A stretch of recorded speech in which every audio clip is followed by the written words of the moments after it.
सरकार है वो हमारे साथ हमको और पिछड़पन होने के लिए यह कार्य कर रही है। तो ये जो है कहने की बात नहीं है। हम सरकार से अनुरोध करेंगे कि हमें कीड़ा मकोड़ा ना समझें, हम कीड़े मकोड़े नहीं हैं, हमारे पास वोटिंग राइट्स हैं। सही कह रहे हैं कि बल प्रयोग नहीं, वो हमें जान से मारना चाहती थी, वो तो हम लोग बच गए, वो तो हमें मारने के लिए आई थी ना। फोर्स से घिरे रहते हैं, उनके साथ कौन धक्का मुक्की करेगा? वो आईपीएस हैं, वो ऐसा ही 10-20 फोर्स से घिरे रहते हैं, उनके साथ कौन धक्का मुक्की करेगा? और सुन लीजिए, सुनिए 1 मिनट, मैं बता रहा हूँ, पैर हाथ जोड़ रहे हैं। आप लोगों को क्लिप नहीं दिख रहा है, देखिए किनको क्लिप नहीं दिख रहा है, मैं दिखाता हूँ।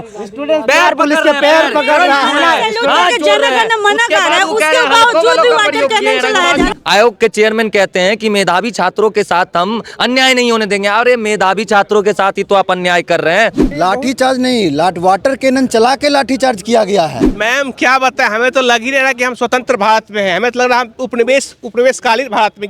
ये बिहार की पुलिस नहीं है, ब्रिटानिया पुलिस है। जब ये बताइए, सुप्रीम कोर्ट ने ऑलरेडी पहले 5 जजों की बेंच की ये निर्णय है, वर्डिक्ट है कि खेल के बीच में खेला का नियम नहीं बदल सकता है। तो जब नियम नहीं बदल सकता है तो आप ये बताइए कि बीच प्रक्रिया में आप कह रहे हैं कि हम स्केलिंग की प्रक्रिया लागू करेंगे, ये कहाँ से उचित है? कि झुक कर खड़ा हुआ मैं, फिर से झुकने का शौक नहीं, झुक कर खड़ा हुआ मैं, फिर से झुकने का शौक नहीं, खुद को हाथों रचा स्वयं को, तुमसे मिटने का खौफ नहीं, खुद को रचा स्वयं को, तुमसे मिटने का खौफ नहीं। संघर्षों की भट्टी में तुम जब जब मुझको झोंकोगे तब कर सोना बनूंगा मैं, तब कर सोना बनूंगा मैं, तुम मुझको कब तक रोकोगे? री एग्जाम देना पड़ेगा आपको, री एग्जाम ही मांगे। लोग का बस एक ही कहना, एक ही मांग है, री एग्जाम, और दूसरा कुछ नहीं चाहिए। जब देश में इलेक्शन हो सकता है फेयर, तो एग्जाम फेयर क्यों नहीं हो सकता? इन लोग से एक एग्जाम नहीं संभलता। ये इतना नोटिफिकेशन निकाल देती है। हम लोग ने एक नहीं 22 साक्ष्य दिखाए, एक भी साक्ष्य को मानने को तैयार नहीं है। ये नीतीश सरकार का फेलियर है मैम। वो नीतीश सरकार चीजों को, बच्चों को कुछ समझ ही नहीं रही है। बच्चों को वो समझ लिए टेररिस्ट।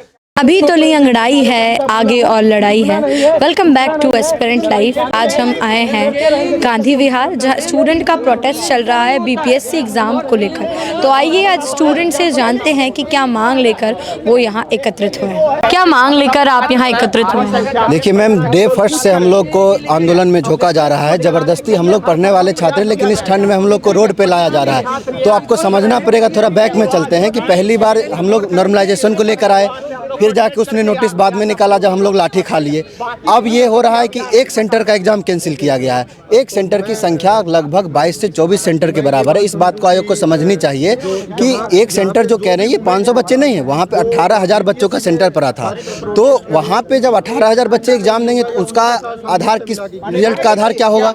तो जो नॉर्मलाइजेशन का हम विरोध किए, तो फिर तो आप वही नॉर्मलाइजेशन ले आए हैं। तो इसी सब चीज़ के लिए हमने पहले से मांग किया था कि हमें री एग्जाम चाहिए। तो इसीलिए आयोग हमारी अपने मनमानी के लिए हमको नहीं मान रहा है। तो इसलिए हम लोग आज रोड पे आए हैं और कंटिन्यू रहेंगे जब तक मांग हमारी मान नहीं ली जाती है। एक ही मांग है, री एग्जाम हो, सभी बच्चों का हो। कुछ छात्र छात्राएं ये कह रहे हैं कि सिर्फ एक ही सेंटर पर धांधली नहीं हुई है, और भी कई सारे सेंटर है बिहार के जहाँ पर धांधली हुई। क्या कहेंगे आप इस पूरे मुद्दे पर? देखिए मैम, इसमें तो आज जितने आरोप लगे हैं, ये आरोप तो आयोग के अध्यक्ष को आके जवाब देना चाहिए ना, कि भाई 911 सेंटर थे या 913 सेंटर थे। तो आप सभी का सीसीटीवी फुटेज लेके सामने ला दीजिए कि भाई आरोप बच्चे लगा रहे हैं, तो प्रूफ वो हम कहाँ से देंगे? हम तो मोबाइल लेके नहीं गए। मैं भी ये कहता हूँ कि पहली बार एग्जाम में ऐसा हुआ कि 12 बजे क्वेश्चन के साथ OMR मिला है, जबकि इससे पहले ये होता था कि OMR के लिए हमें 10-15 मिनट का पहले टाइम दिया जाता था। तो हमारे साथ तो यहाँ भी नाइंसाफी हुई है। अगर हम बात करें बिहार की, तो कल बिहार में एक भारी मात्रा में आंदोलन होने वाला है। क्या लेकर, उसको लेकर क्या रणनीति है? हाँ, जो वहाँ पे हमारे पटना में जो डिसीजन लिया गया कि कल पूरा रेल और रोड को दोनों को चक्का जाम कर दिए, पूरा बिहार बंद का ऐलान किया गया है। और ये बहुत भारी संख्या में कल आंदोलन होने वाली है। आप क्या कहेंगे इस ठंड में, जहां आपको पढ़ाई करनी चाहिए, वहां आपको सड़क पर उतरकर आंदोलन करना पड़ रहा है? मैम, सबसे बड़ी बात है कि ये आयोग की नाकामयाबी है, और आयोग डे फर्स्ट से एग्ज़ाम लेने के रवैया में वो नहीं था। सबसे पहले आयोग अपने बात से ही वो मुकर जाता है, जो हम नॉर्मलाइजेशन के लिए नहीं बोले थे। हालांकि नॉर्मलाइजेशन का मुद्दा आयोग के तरफ से ही, आयोग के चेयरमैन ने बोला था हम इस बार कुछ बड़ा करने वाले हैं। वो SOP का मेथड लाते हैं जो कि पूरा ब्रीच है। SOP, वो SOP जो है, वो SOP का अवहेलना इतना करते हैं। और वो सबसे पहले, जो आप एक कॉन्स्टिट्यूशनल बॉडी हैं, तो आप जाहिर सी बात है आप किसी प्राइवेट कोचिंग संस्थान के टीचर से नहीं बात करेंगे। आपको बात करनी थी तो आप किसी जो है वो जो अध्यक्ष रिटायर हो चुके, आप उससे बात करते, गवर्नमेंट के स्कूल के टीचर से बात करते। यहाँ से जो उनका जो डिसीजन मेकिंग था वो यहीं से गलत था। तो हम लोग को तो री एग्ज़ाम का मुद्दा है और हम लोग चाहते हैं कि हम लोग का री एग्ज़ाम हो, क्योंकि जो पढ़ने वाला स्टूडेंट है वो आज अपने हक के लिए जो है उसको रोड पे उतरना पड़ रहा है, तो ये सबसे बड़ी गलत बात है। हम बिहार की बात करें तो बिहार में लगातार जो छात्र छात्राएं हैं उनको कहीं ना कहीं इग्नोर किया जा रहा है, उनकी बातें सुनी नहीं जा रही है। और हम देखें तो बिहार प्रगति की राह में आज भी पीछे हैं। तो आप इसे एक आयोग का फेलियर बोलेंगे, गवर्नमेंट का फेलियर बोलेंगे, क्या कारण है? देखिए, सबसे बड़ी बात है क्या है, जो बिहार पिछड़ों में नहीं आता है और इसको मैं नकारता हूँ। और सबसे बड़ी बात क्या है कि गवर्नमेंट जो है वो हम स्टूडेंट की सुन नहीं रही है, तो ये पता नहीं इसके पीछे रीज़न क्या है। लेकिन ये बात है जो क्या बोलते हैं, स्टूडेंट को पढ़ना भी पड़ता है, स्टूडेंट को अपने हक के लिए लड़ाई भी करना पड़ता है और अपने हक के लिए उसको रोड पे उतरना पड़ता है, तो ये निंदाजनक बात है। एक मैम हम अपने तरफ से बोलना चाहेंगे कि आयोग के अध्यक्ष हमें बार बार कह रहे हैं कि तुम पे एफआईआर करी जाएगी, तुम्हें जेल भेजा जाएगा। तो मैं उनसे कहना चाहता हूं कि डरेगा एफआईआर से वो जो महादलित का पैसा खाया है, उन पे सीरियस एलिगेशंस लगे हैं। पहले लाठी चार्ज भी हो रही है। बिहार की अगर हम बात करें तो बिहार में स्टूडेंट्स पे लाठी चार्ज की जा रही है। लाठी चार्ज नहीं, वाटर कैनन चला के लाठी चार्ज किया गया है। जो छात्र कल का भविष्य है भारत का और अपने हक की आवाज उठा रहा है, उसके साथ ऐसा दुष्व्यवहार हो रहा है, क्या कहेंगे सर आप इस पर? मैम क्या बताएं, हमें तो लग ही नहीं रहा कि हम स्वतंत्र भारत में हैं। हमें तो लग रहा है हम उपनिवेशकालीन भारत में। ये बिहार की पुलिस नहीं है, ब्रिटानिया पुलिस है, जो हम इनसे भीख नहीं मांग रहे, अपना हक मांग रहे हैं। हम क्या मांगते हैं? री एग्जाम। हम अपनी बराबरी का हक मांग रहे हैं और हम क्या चाह रहे हैं? इनसे इनकी कुर्सी तो नहीं मांग रहे। हम ये तो नहीं कह रहे कि प्रोटेस्ट कर रहे हैं, हमें आप जो है सीधा एसडीएम बना दीजिए। हम एग्जाम देने की बात कर रहे हैं। सरकार आपकी मांगे किस बात को लेकर नकार रही, क्या कह रही है सरकार? जब ये पूरी बात नकार रही है तो क्या रीजन दे रही है वो? सरकार हमारी सुन ही कहाँ रही है। सरकार तो सबसे पहले हमें उपद्रवी कह रही है, हमें भ्रमित कह रही है। सर, हम लोग पढ़े लिखे लोग हैं, समाज के जो टॉप के 10% लोग जो शिक्षित लोग होते हैं उनमें से हम सब आते हैं सर। तो हमें तो कोई भ्रमित नहीं कर सकता सर। अब सरकार क्यों नहीं मान रही है? सरकार जाने, हम तो पर्याप्त, जो सरकार सबूत की बात कर रही है, हम तो पर्याप्त सबूत दे रहे हैं ना। आप बताइए सर। देखिए, मैं ये बोल रहा हूँ कि आंदोलन जब पहले हुआ नॉर्मलाइजेशन को लेके, ठीक है, सरकार ने डायरेक्ट बोला कि मैं किसी तरह की नॉर्मलाइजेशन लागू नहीं करूंगा। बापू परीक्षा परिसर का जब एग्जाम कैंसिल हुआ, उसके बाद 4 तारीख को डेट अनाउंस हुआ कि पेपर होगा। बहुत सारे विद्यार्थियों के बीच ये दुविधा बना रहा कि जब 4 तारीख को पेपर होगा, उसके पहले बहुत सारे ने बच्चों पेपर दिया है, तो एक मेरिट लिस्ट कैसे बनेगा, रिजल्ट किस तरह जारी किया जाएगा? तो आयोग के सचिव महोदय ने बोला कि स्केलिंग की प्रक्रिया लागू होगी। तो आप जब ये बताइए, सुप्रीम कोर्ट ने ऑलरेडी पहले 5 जजों की बेंच की ये निर्णय है, वर्डिक्ट है कि खेल के बीच में खेला का नियम नहीं बदल सकता है। तो जब नियम नहीं बदल सकता है तो आप ये बताइए कि बीच प्रक्रिया में आप कह रहे हैं कि हम स्केलिंग की प्रक्रिया लागू करेंगे, ये कहाँ से उचित है? ये तो बिल्कुल निराधार आधार है। आप पहले ही करें कि नॉर्मलाइजेशन है आपका स्केलिंग। अब आयोग बस इतना कह रही है नॉर्मलाइजेशन स्केलिंग की प्रक्रिया को लेकर कि हम तुम्हें मिठाई नहीं खिलाएंगे, हम तुम्हें रसगुल्ला खिलाएंगे। ये क्या मतलब है? ये कोई मतलब नहीं है। देखिए, अब मैं बता रहा हूँ इसमें जो मैं स्केलिंग का मतलब ये है गंगाधर ही शक्तिमान है। मैं वही समझा रहा हूँ। मैं मतलब आपकी जो नॉर्मलाइजेशन की लड़ाई थी, जो पहले लड़ाई लड़ी गई, वो वापस घूमकर वहीं आ गई। वही 2 मिनट मैं इस पे मैं रिसर्च किया हूँ। 2-3 फैक्ट मैं बता रहा हूँ आपको। आप जाके स्टेट यूपी वर्सेस मंचल कुमार का एक केस है, उसमें ऑलरेडी यूपी पीसीएस के एग्जाम में सिविल कोर्ट का एग्जाम हुआ था। उसमें यूपी पीसीएस के एग्जाम में इलाहाबाद हाई कोर्ट ने कहा कि जो स्केलिंग की प्रक्रिया है वो इस एग्जाम में, कमीशन के एग्जाम में अवैध है, इलीगल है। तो उसके बाद भी आयोग लागू कर रही है, ये कहीं से भी सही नहीं है, ठीक है। और दूसरी बात, आयोग को लग रहा है कि विद्यार्थी डर जाएगा, हार जाएगा, झुक जाएगा ये लाठी चार्ज की वजह से और वाटर कैन वजह से। हम हारने वाले नहीं है। मैं कहना चाहता हूँ पटना के दोस्तों के लिए, पटना के दोस्तों का आह्वान है, हरिवंश रावत जी के कविता पढ़ना चाहता हूँ उन लोगों के लिए कि झुक झुक कर खड़ा हुआ मैं, फिर से झुकने का शौक नहीं। झुक झुक कर खड़ा हुआ मैं, फिर से झुकने का शौक नहीं। खुद को हाथों रचा स्वयं को, तुमसे मिटने का खौफ नहीं। खुद को रचा स्वयं को, तुमसे मिटने का खौफ नहीं। संघर्षों की भट्टी में तुम जब जब मुझको झोंकोगे, तब कर सोना बनूंगा मैं, तब कर सोना बनूंगा मैं। तुम मुझको कब तक रोकोगे? री एग्जाम देना पड़ेगा आयोग को, री एग्जाम ही मांगे। जब से आयोग नोटिफिकेशन निकाली है, तब से आयोग जो है हम छात्रों को भ्रमित कर रहे हैं। सब नोटिफिकेशन निकालने के बाद ही जो है ये लोग फॉर्म तो प्राइवेट कोचिंग से मिल रहे हैं, पहली बात, ठीक है। प्राइवेट कोचिंग से सबको बुला के मिल रही है। भाई क्यों मिल रही है? नॉर्मलाइजेशन के मुद्दे पे हम छात्र एग्जाम देंगे ना मैम, प्राइवेट कोचिंग क्यों मिलेंगे? उसके बाद जो है एक पर्टिकुलर प्राइवेट कोचिंग वाले से मिल रहे हैं, ठीक है। उसके बाद जब हम लोग प्रोटेस्ट करते हैं 3 तारीख को, एक नोटिस आता है उसके बाद हम लोग प्रोटेस्ट कर रहे हैं, तो 6 तारीख को तो शाम में निकाल रहे हैं कि हम नॉर्मलाइजेशन नहीं करेंगे और बोल रहे हैं कि हम नॉर्मलाइजेशन की बात ही कभी नहीं कर रहे हैं, जबकि इनका हर जो इशारा है नॉर्मलाइजेशन की तरफ जा रहा है। हम लोग एग्जाम दे दिए 13 तारीख को। सर तो आप लोगों की जो 13 तारीख को एग्जाम हुआ। 13 तारीख को एग्जाम के दिन जो है, एग्जाम के दौरान 12:38 में सोशल मीडिया पर जो है हमारा प्रश्न पत्र वायरल हो रहा है। एक मीडिया चैनल ये कह रही है कि मुझे कुछ प्रश्न पत्र मिला है, ठीक है, वो मैं मिला के देखूंगा कि ये क्या ये वही प्रश्न पत्र है।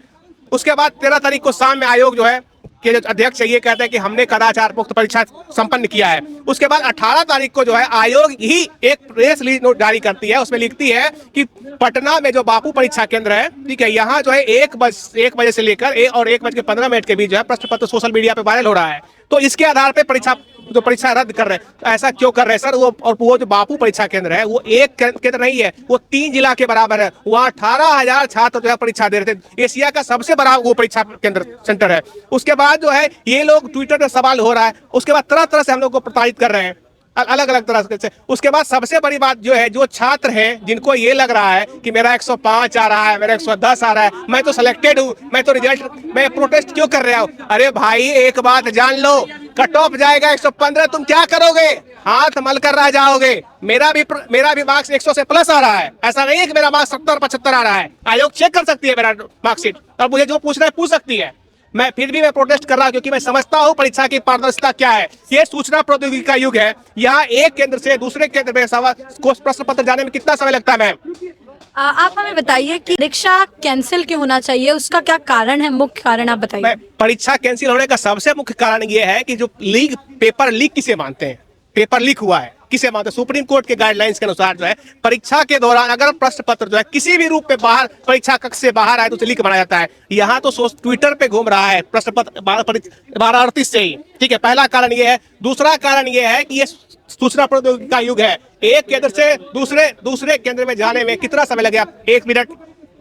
मान लीजिए कि अगर कोई पटना से पेपर लीक किया, किसी का सेंटर पूर्णिया हो, उसको फोटो आप भेज दे रहे हैं, ठीक है, तो वो तो आराम से सॉल्व कर लेगा। तीसरा कारण, बिहार के ऐसे बहुत सारे केंद्र हैं जहां कुछ न कुछ कमियां पाई गई, परीक्षा पूरा तरीके से नहीं दिया गया। मेरे पास एविडेंस है कि मैं कुछ सेंटर्स का नाम बता रहा हूं। एक गंगा इंटर कॉलेज है, सारण है, जहां 11:55 में सीसीटीवी कैमरा इंस्टॉल किया जा रहा है। भागलपुर का एक कॉलेज है, वहां ये बताया जा रहा है। आपका मानना है कि पूरे बिहार में पेपर लीक हुआ है और बस सिर्फ बापू परीक्षा सेंटर का नाम बोलकर कहीं ना कहीं स्टूडेंट को गुमराह किया जा रहा है? बिल्कुल, पूरे बिहार में लीक हुआ है। ये क्या हुआ, ये तो आयोग जांच करके बताएगी। मैं तो कोई जांच एजेंसी नहीं हूँ ना, मैं छात्र हूँ, तो मैं अपने स्तर से बताऊंगा। मुझे कुछ सोर्स से सबूत मिले जो सोशल मीडिया में घूम रहे हैं, जो छात्र वहां से परीक्षा दे के आए, वो अपना अनुभव साझा कर रहे हैं। तो हम कैसे बताएं मैम? ये सबसे बड़ा हमें लगता आधार है। और सबसे बड़ी बात यह है, जो दुनिया का जो आखिरी उपनिवेश है वो छात्रों को बना के रखे। हमें उपनिवेश बना के रखी है बिहार सरकार और बिहार आयोग। हम रोड पे नहीं, हम पढ़ते हुए अच्छे लगते हैं मैम। बिहार से लेकर दिल्ली में लगातार आंदोलन किया जा रहा है। छात्र छात्राएं अपने हक की बात कर रहे हैं। निरंतर आंदोलन में इस भारी ठंड में एक छात्र को सड़क पर बैठकर आंदोलन करना पड़ रहा है। इनका मानना है कि एग्ज़ाम जो लीक हुआ है वो सिर्फ बापू परीक्षा सेंटर पर लीक नहीं हुआ है, एग्ज़ाम पूरे बिहार में लीक हुआ है और आयोग कहीं ना कहीं ये पूरा मुद्दा छुपा रही है। आइए कुछ और छात्र छात्राओं से इसके बारे में बातचीत करते हैं। सर, आप कोई संदेश है जो स्टूडेंट्स को देना चाह रहे हैं? जी, मेरा मैसेज ये है कि देखिए, लास्ट 13-14 दिन इस प्रोटेस्ट को हो गया, कुछ भी नहीं हो रहा है और कुछ होगा भी नहीं, क्योंकि आपके पास 2 दिन बचे हुए हैं। 4 तारीख को बीपीएससी का री एग्जाम होने वाला है जो बापू सेंटर में कैंसिल हुआ था। तो मेरा रिक्वेस्ट सिर्फ इतना है कि 13,000 14,000 मैक्सिमम 20,000 बच्चे जो यहाँ पे प्रोटेस्ट कर रहे हैं, बाकी जो बच्चे हैं वो घर में बैठ के पढ़ रहे हैं। लेकिन ये कहना है कि जब एक बार बीपीएससी आपका रिजल्ट निकाल देगा, अब कट ऑफ 105 110 चला जाएगा, तब आप लोग क्या करेंगे? हाथ पे हाथ धरे रह जाएंगे। क्योंकि जो बच्चों का स्कोर 105 108 के करीब है ना, उनको ये लग रहा है कि मेरा तो हो गया, मेरा प्रोटेस्ट में जाने का मतलब ही कुछ नहीं है और हम घर पे हैं। बाकी बच्चे 20,000 30,000 प्रोटेस्ट कर रहे हैं, जिसमें भी कि कुछ बच्चे, लिमिटेड बच्चे जो गर्दनी बाग जो जहाँ पे वो आंदोलन हो रहा है वहाँ पे जा पा रहे हैं। तो मेरा सिर्फ ये रिक्वेस्ट है कि आपके पास दो दिन बचे हुए हैं एग्जाम होने से पहले, आपको जो करना है इसी बीच में आके करें, वरना फिर एक बार रिजल्ट निकल जाएगा 105 110 कटअप चला जाएगा, फिर आप रोते रह जाएंगे, आपका कुछ नहीं होने वाला। हमारे साथ कुछ और छात्र भी हैं जो लगातार इस आंदोलन का हिस्सा बने हुए हैं, तो आइए उनसे जानते हैं कि क्यों ये जो एग्ज़ाम है ये कैंसिल होना चाहिए। बताइए क्यों ये एग्ज़ाम को लेकर आपकी मांग है कि एग्ज़ाम कैंसिल होना चाहिए? देखिए, सबसे पहले तो हमारी लड़ाई थी, सबसे पहले जो लड़ाई स्टार्ट हुई थी वो नॉर्मलाइजेशन को लेके हुई थी। नॉर्मलाइजेशन वाला मुद्दा खत्म हो गया तो पेपर लीक को लेके आई हमारी लड़ाई, आई पेपर लीक पे कि जो धांधली जो पेपर लीक हुई है उस पे आई हमारी बात। ठीक है, तो जो ये बापू सेंटर वाला जो एग्ज़ाम इन लोगों ने रद्द किया है, तो हम लोग मांग कर रहे हैं कि जैसे आपने बापू सेंटर में रद्द किया तो वहाँ पे 18,000 स्टूडेंटों की संख्या है, और हम लोग जहाँ बैठे थे मतलब एक डिस्ट्रिक्ट में मतलब एक सेंटर पे 500-500 लोगों या 400-400 600 लोगों ऐसी कैपेसिटी होती है। तो आप जोड़ लीजिए कि 18,000 और 500 कितने लोग, करीब करीब 24-25 सेंटर के बराबर वो होता है। ठीक है, और आयोग बार बार ये बोलती है कि एक सेंटर पे कुछ अनियमितता हुई है, इसके वजह से हम लोग रद्द कर रहे हैं। ठीक है, उसके बाद आयोग बोली कि हमें साक्ष्य दो, हमें किसी डीएम एसपी से, चाहे एग्जाम कंट्रोलर से, चाहे एसओपी से कहीं हमें कुछ नहीं मिला है कि अनियमितता हुई है। जहां एक जगह हुई है वहां हम कैंसिल कर रहे हैं। तो हम लोगों ने, अब लोग आए सामने, आयोग का कहना है कि पूरा मुद्दा बनाया जा रहा है, कोई एग्जाम लीक नहीं हुआ है। हाँ, मुद्दा बनाया जा रहा है। इनको ये भी दिखाया गया है कि 12:35 में 12:38 में सोनू कुमार नाम के व्यक्ति ने ट्विटर पे दिखाया क्वेश्चन डाला, इनको ये भी दिखाया गया है। 12:45 पे व्हाट्सएप पे मैसेज घूम रहा है, ये भी दिखाया गया है। सुप्रीम कोर्ट का एक गाइडलाइन है कि अगर ड्यूरिंग द एग्जाम, जैसे एग्जाम चल रहा है, जो टाइमिंग है 12 से 2 के बीच में, अगर 2 बजे से 2 मिनट पहले भी अगर एग्जाम कहीं सोशल मीडिया पे है ना, तो पेपर लीक माना जाएगा। क्यों नहीं एक्सेप्ट कर रहे हैं कि पेपर लीक है? कहीं ना कहीं जो सुप्रीम कोर्ट की गाइडलाइन है उनका हनन हो रहा है। अवहेलना हो रहा है, हनन हो रहा है। यहाँ कोई, हम देखिए, हम अब हमारा बस एक ही मात्र आशा रह गया, वही सुप्रीम कोर्ट से। हम चाहते हैं कि अब सुप्रीम कोर्ट, क्योंकि हाई कोर्ट जाएगी नहीं, आपके पास सारे सबूत है, लेकिन आयोग फिर भी मानने को तैयार नहीं। अब दूसरा पॉइंट सुनिए, दूसरा सबसे बड़ी चीज है कि जैसे ये लोग 4 तारीख को जो एग्जाम करवा रहे हैं, तो हमने इनसे पूछा कि 18,000 और जो ये 4 लाख हैं उसको आप रिजल्ट कैसे, इक्वल रिजल्ट कैसे दीजिएगा? तो इन्होंने बोला था, पहले स्टेटमेंट सुन चुके हुए इनका कि नॉर्मलाइजेशन नहीं करेंगे, अब कह रहे हैं स्केलिंग करेंगे। स्केलिंग भी एक नॉर्मलाइजेशन का ही रूप है, एक दूसरे का कॉम्प्लीमेंट है। अब जैसे मैं स्केलिंग को, हाँ, नाम में बस अंतर है। मान लीजिए कि आपका घर का नाम छोटी, यहाँ कोई प्रिया सुप्रिया हो, तो वही वाला कहानी है, बस सेम कंडीशन है। और स्केलिंग जो होती है ना, वो भी मेंस के ऑप्शनल में होती है, प्रीलिम्स में नहीं होता। फिर क्या, ये देखिए, एक चीज मुझे और याद आया, आयोग के चेयरमैन कहते हैं कि मेधावी छात्रों के साथ हम अन्याय नहीं होने देंगे। अरे मेधावी छात्रों के साथ ही तो आप अन्याय कर रहे हैं। आप जो ये 18%, जो ये 18,000 जो एग्जाम देंगे उसका रिजल्ट निकालिएगा, 90% होते हैं रिजल्ट का, 90%। और उसमें भी आप अगर स्केलिंग कीजिएगा तो क्या कीजिए, स्केलिंग मतलब होता है ना कि आप जैसे 100 किसी का स्कोर आ रहा है, 110 किसी का स्कोर आ रहा है और यहाँ 80 है स्कोर वाला, तो आप उन दोनों को बीच में लाके सामान्यीकरण कीजिएगा, कि सामान्यीकरण करके और रिजल्ट दे। उसके बाद कहीं स्केलिंग भी नॉर्मलाइजेशन ही है, वही नॉर्मलाइजेशन ही है। तो बस यही, अब हम लोग का जो स्टैंड है, पेपर लीक के साथ साथ स्केलिंग भी एक बड़ी मांग है। और स्केलिंग पे भी सुप्रीम कोर्ट का वर्डिक्ट है। 5 जजों का जो बेंच था उसने ये स्केलिंग को बोला है कि जैसे जो कोई रिक्वायरमेंट, पब्लिक रिक्वायरमेंट निकल गई है और नोटिफिकेशन में आपने नहीं दिया है कि हम स्केलिंग और नॉर्मलाइजेशन कर रहे हैं, और अगर बाद में आप बीच में जब एग्जाम हो गया और रिजल्ट दे रहे हैं, उस बीच में अगर आप कहते हैं कि हम स्केलिंग कर रहे हैं, तो वो इलीगल माना जाएगा, वो वैलिड नहीं माना जाएगा। और यहाँ पे भी, इस ग्राउंड पे भी सुप्रीम कोर्ट की भी अवहेलना हो रही है बीपीएससी के द्वारा। 4 तारीख को जो री एग्जाम है वो है, लेकिन सुप्रीम कोर्ट का, आयोग का अभी तक कोई फैसला स्टूडेंट्स की तरफ नहीं आता है। क्या कहेंगे आपकी, अगर 4 तारीख को एग्जाम कल बिहार बंद का ऐलान किया गया है। पीके सर वहाँ अनशन पे बैठे हुए हैं। लोग, छात्र पटना में हमारे भाई बहनों जो लाठी खाए उसके बाद भी निरंतर वहाँ बैठे हुए हैं, संघर्ष कर रहे हैं, अपनी लड़ाई लड़ रहे हैं। आयोग अपने गेट के बाहर, आयोग के बाहर धारा 144 लगा दिया है, गर्दनी बाग के अलावा कहीं खड़ा नहीं हो सकते हैं। लेकिन फिर भी कल बिहार बंद की मांग है। और देखिए, हम लोग का बस एक ही कहना है, एक ही मांग है, री एग्जाम, और दूसरा कुछ नहीं चाहिए। जब देश में इलेक्शन हो सकता है फेयर, तो एग्जाम फेयर क्यों नहीं हो सकता? इन लोग से एक एग्जाम नहीं संभलता। ये इतना नोटिफिकेशन निकाल देती है। हम लोग ने एक नहीं 22 साक्ष्य दिखाए, एक भी साक्ष्य को मानने को तैयार नहीं है, एक भी साक्ष्य को मानने। अब मान लीजिए, लगातार आपकी बातों को इग्नोर किया जा रहा है, झुटलाया जा रहा है, हमारी बातों को झुटलाया जा रहा है। तो बस यही है हम लोग थे कि हम लोग लगे हुए हैं, हम लोग संघर्ष कर रहे हैं और अंत तक संघर्ष करेंगे जब तक जीत नहीं मिलेगी तब तक। और हम लोग यहाँ से यही प्लान कर रहे हैं कि अगर जो हमारी डिमांड्स है री एग्जाम वो फुलफिल नहीं हुई, तो हम लोग यहाँ से, प्रयागराज से छात्र भर के पटना जाएंगे, गर्दनी बाग जाएंगे, वहां लेटेंगे और जब तक हम री एग्जाम नहीं होगा तब तक वहीं पड़े रहेंगे।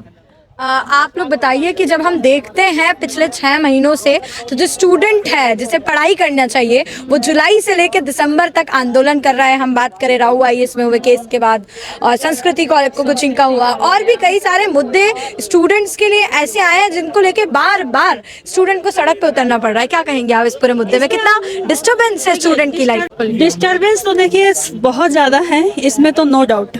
पहली बात यह है कि सड़कों पे उतरने का मौका कौन देता है? सरकार दे रही है। कुछ ना कुछ इंसिडेंट हो जा रहा है। हमारा मेन मुद्दा है वो तो जो भी इंसिडेंट 6 महीना पहले और राहु IAS का, वो तो अलग ही घटना है। दूसरी बात, हमारा मेन मुद्दा है री एग्जाम। सरकार है वो हमारे साथ हमको और पिछड़ापन होने के लिए यह कार्य कर रही है। तो ये जो है कहने की बात नहीं है। हम सरकार से अनुरोध करेंगे कि हमें कीड़ा मकोड़ा ना समझें। हम कीड़े मकोड़े नहीं हैं। हमारे पास वोटिंग राइट्स हैं। जो पिछले कुछ महीनों से आप हमारे साथ कर रहे हैं, हमारे माता पिता, हमारे रिलेटिव्स, हमारे भाई बहन, हम स्वयं ऐसे हमारे माता पिता जो कि अभ्यर्थी नहीं है, हमारे रिलेटिव जो अभ्यर्थी नहीं है, हमारे रिश्तेदार या हमारे छोटे भाई बहन जो अभ्यर्थी नहीं है लेकिन वो मतदाता हैं, वो हमारी पीड़ा में हमारे साथ जुड़ के वोट के माध्यम के साथ यही आपके साथ बर्ताव कर। सही कह रहे हैं कि बल प्रयोग ने वो हमें जान से मारना चाहती थी, वो तो हम लोग बच गए। वो तो हमें मारने के लिए आई थी ना। फोर्स से घिरे रहते हैं, उनके साथ कौन धक्का मुक्की करेगा? वो IPS हैं, वो ऐसे ही 10-20 फोर्स से घिरे रहते हैं, उनके साथ कौन धक्का मुक्की करेगा? और एक मिनट, मैं बता रहा हूँ, पैर हाथ जोड़ रहे हैं। आप लोगों को क्लिप नहीं दिख रहा है, देखिए किनको क्लिप नहीं दिख रहा है, मैं दिखाता हूँ। पैर पुलिस के पैर पकड़ रहा है। सर, अगर हम बात करें तो निरंतर जो स्टूडेंट है पिछले 6 महीने से सड़क पे है। अगर हम बात करें UPSC एस्पिरेंट की, तो पहले वो राहु IAS के केस में लगातार 1 महीने आंदोलन किया। उसके बाद हम देखें UP PCS में आंदोलन किया, और अब हम देख रहे हैं BPSC को लेकर लगातार ये दूसरा आंदोलन है। क्या कहेंगे आप इस पूरे मुद्दे पर? ऐसा है मैम कि ये पूरा मुद्दा जो है एग्जाम को लेकर है, री एग्जाम को लेकर है, और जो लड़के मांग कर रहे हैं री एग्जाम की वो जायज़ है। अगर पेपर आउट होता है, और मान लीजिए आउट नहीं, अगर अव्यवस्था के कारण पेपर अगर जो है बच्चों के पास लेट पहुंचती है, और जैसे बापू शिक्षा मतलब जहाँ पे बापू का सेंटर था वहाँ पे, तो ये दुर्भाग्यपूर्ण है कि अगर इस तरह का चीज़ हो रहा है कि प्रशासन का फेलियर है, एडमिनिस्ट्रेशन का फेलियर है, ना कि जो है बच्चों की गलती है। बच्चे तो अपना UP से भी और दिल्ली से भी हर जगह से जो है वहाँ एग्जाम देने के लिए पहुंचे जो है। अब आप एक एग्जाम नहीं करा पा रहे हो ठीक से, तो अगर आप कह रहे हो कि हम री एग्जाम नहीं कराएंगे, दूसरा मतलब पेपर आप लेना चाहते हो, तो पेपर आपका अलग अलग हो जाएगा। तो किस आधार पे आप दोनों का मतलब ये करेंगे कि किसको पास करना है, किसको फेल करना है? तो उसमें आप नॉर्मलाइजेशन चीजें आप करोगे, तो इस तरह की चीजें आपकी होंगी, तो उसी का लड़के सब विरोध कर रहे हैं। सर, अगर हम देखें तो जो प्रयागराज में आंदोलन हुआ उसमें आपका एक बहुत बड़ा कंट्रीब्यूशन था उसको कामयाब कराने के लिए। तो क्या रणनीति थी या क्या आपकी स्ट्रेटेजी थी उस प्रोटेस्ट को लेकर? मैम, ये था कि जैसे दिल्ली के जो मेरे भाई बहन हैं या जो प्रयागराज के भाई बहन हैं, इसमें मैम कोई लीडर नहीं था। सबसे बड़ी बात थी कि हम लोग के मूवमेंट में कोई लीडर नहीं था, तो हम लोग सब भाई बहन एक आपस में अच्छा कोऑर्डिनेशन बना के जो है, चाहे वो दिल्ली के भाई बहन हो चाहे प्रयागराज के, सब ने बड़ी मेहनत की है, और हमने 1 रुपए का चंदा नहीं लगाया था। और हमारा ये था कि हमें 1 डे 1 शिफ्ट चाहिए। हमारे यहाँ सब लीडर थे, सारे भाई मेहनत किए जो है, और सब अपने पास से पैसा लगा के 4 रातें रुकी। यहाँ तक कि हम लोग को डिटेन भी किया गया, लेकिन वो लोग पीछे नहीं हटे, गेट पे डटे रहे। और गांधी के देश में हम लोग हैं और गांधी से हम लोग प्रभावित हैं, तो हम लोगों ने कोई ऐसा हिंसात्मक कार्य नहीं किया जिससे प्रशासन को ये लगे कि इनके ऊपर लाठी चार्ज करना है। कुछ कह रहे हिंसात्मक काम नहीं हुआ है, लेकिन अगर हम बिहार में देखें तो बिहार में जो छात्र छात्राएं उन पे लाठी चार्ज हो रही है, वाटर की कैनन्स फेंके जा रहे हैं, कि तो क्या ये सरकार की नाकामयाबी नहीं है? ये नीतीश सरकार का फेलियर है मैम। वो नीतीश सरकार चीजों को, बच्चों को कुछ समझ ही नहीं रही है। बच्चों को वो समझ लिए टेररिस्ट। जिस हिसाब से उनके ऊपर वाटर कैनन से गांधी मैदान में, जहाँ पे JP जैसा मूवमेंट सक्सेसफुल रहा है, वहीं से नीतीश जी निकले हैं, और वहां से निकलने के बाद वो प्रैक्टिकली लाइफ जिए वहां पे। उन्होंने भी छात्रों के मूवमेंट से ही वो निकल के आए जो है वहां गांधी मैदान से। और उसी गांधी इतिहास में ये याद रखा जाएगा नीतीश कुमार को कि जहां से उनके पॉलिटिकल कैरियर की शुरुआत हुई, वहीं पे उन्होंने जो है निहत्थे और मतलब शांतिपूर्ण तरीके से गांधी के मानने वाले, गांधी के शिक्षा सत्याग्रह नाम रखा गया मैम इसका। शिक्षा सत्याग्रह का मैं शाब्दिक अर्थ आपको बता दूं, सत्य के लिए आग्रह करना। तो जो सत्य के लिए आग्रह कर रहा है वो विषय क्या है हमारा? शिक्षा। तो शिक्षा बहुत बड़ी, किसी भी देश के लिए शिक्षा बहुत बड़ी चीज है। बिहार का इतिहास भी रहा है कि बिहार में जो सत्याग्रह की शुरुआत हुई, गांधी जी के सत्याग्रह की शुरुआत हुई, वो बिहार के चंपारण से ही हुई थी। और ऐसे में बिहार में जब ऐसा मुद्दा आता है जहां नीतीश सरकार कहीं ना कहीं छात्र छात्राओं को इग्नोर कर रही, तो आप क्या कहेंगे कि ऐसी सरकार की क्या ये नाकामयाबी है, आयोग की नाकामयाबी है या फिर पूरे बिहार की नाकामयाबी है? देखिए, इसमें मैम सीधा जो है सरकार, नीतीश सरकार की पूरा ये फेलियर है। वो पता नहीं, उनको 20 साल में सत्ता से लगातार वो सत्ता में बने हुए, उनको सत्ता का घमंड हो गया है। उनके लिए जो बेरोजगार छात्र हैं या किसान, कोई भी XYZ, वो उनको समझ में नहीं आ रहा है कि ये कौन है। यही देश है, यही जो हमारे जो पूर्व प्रधानमंत्री थे श्री लाल बहादुर शास्त्री जी, उन्होंने जय जवान जय किसान का नारा दिया जो है। आज जो है जवान, जो यूथ है, वो यूथ लाठी डंडे से मार खा रहा है। कितनी बड़ी बात है, कितनी, अब उसमें शर्म करना चाहिए नीतीश जी को कि अब वो तो पलटू हैं, अभी फिर पलट जाएंगे 2 दिन में, कि कहीं चले जाएंगे तेजस्वी यादव के पास से, कहीं चले जाएंगे बीजेपी में। तो उनको क्या, उनको सत्ता का सुख तो मिल ही रहा है। जो समस्या है वो स्टूडेंट्स को फेस करना पड़ रहा है। स्टूडेंट को ही नहीं फेस करना पड़ रहा है, स्टूडेंट के साथ उनके परिवार को भी फेस करना पड़ रहा है। अभी सोनू हमारा भाई था, हम लोग के बीच का वही प्रतियोगी छात्र था, आत्महत्या कर लिया। उसके बाद एक भाई और था, वो भी गया जो है। उसके बाद अभी वहाँ पे मैं गर्दनी बाग में था जो है, 2 दिन मैं वहाँ पे था। उसके बाद मैं मूलतः प्रयागराज से हूँ, हमने कैंडल मार्च भी प्रयागराज में निकाला था। उसके बाद ये मैं पहले गर्दनी बाग गया, फिर दिल्ली, प्रयागराज में रहा, कैंडल मार्च निकाला। फाइनली मैं दिल्ली आया हूँ, जहाँ हमारे सब भाई बहन हैं, सबसे मिलने। मैंने बहुत पास से देखा, वहाँ से एक बहन कह रही है मुझे कि राजन भैया मेरा हाथ टूट गया, आप आइए। तो ये मेरे लिए बहुत दुख की बात है मैम। अगर हम देखें तो जो आपके पास है, मोटे तौर पे सिर्फ एक ही दिन बचा है जहां आप अपने छात्र छात्राओं को और अपने हक की लड़ाई लड़ सकते हैं। तो क्या इसको लेकर आपकी रणनीति है, क्या योजनाएं हैं जो आप इस एग्जाम में कामयाब हो सके, आपके इस पूरे आंदोलन में कामयाब हो सके? देखिए, हिंसा तो नहीं करनी चाहिए, क्योंकि गांधी ने भी जो है हिंसा का रास्ता नहीं अपनाया था। और उन्होंने सत्याग्रह की, जब गांधी की बात आ रही थी, गांधी जी सत्याग्रह कहाँ से, हम लोग गांधी जी से ही, उससे तो हिंसात्मक हम होंगे नहीं। अपनी अहिंसात्मक का रास्ता अपनाते हुए और उसी रास्ते पे चलेंगे, उसके मार्ग में अगर देते हैं कुछ तो ठीक है, ये तो कोई बात ही नहीं है। सर, मैं उम्मीद करती हूँ कि आप सब लोगों को कामयाबी मिले। जिस गांधीवाद सोच के साथ आप इस मैदान में उतरे हैं, उसी के साथ आपको कामयाबी मिले। आप सबको बहुत बहुत शुभकामनाएं। जैसा कि हम निरंतर देख रहे हैं कि दिल्ली से लेकर पटना और भी कई बिहार के ऐसे शहर हैं जहाँ पर आंदोलन किया जा रहा है। फिर से करती हूँ, तो जैसा कि हमने देखा कि लगातार स्टूडेंट्स प्रोटेस्ट कर रहे हैं, दिल्ली से लेकर बिहार के कई शहरों में ये आंदोलन हो रहा है। हम उम्मीद करते हैं कि जिस गांधीवाद सोच से स्टूडेंट इस आंदोलन का हिस्सा बने हैं, उसी तरह इन्हें इस आंदोलन में कामयाबी मिले। तो ऐसे ही और वीडियोस के साथ मिलते हैं, देखते रहिए एस्पिरेंट लाइफ।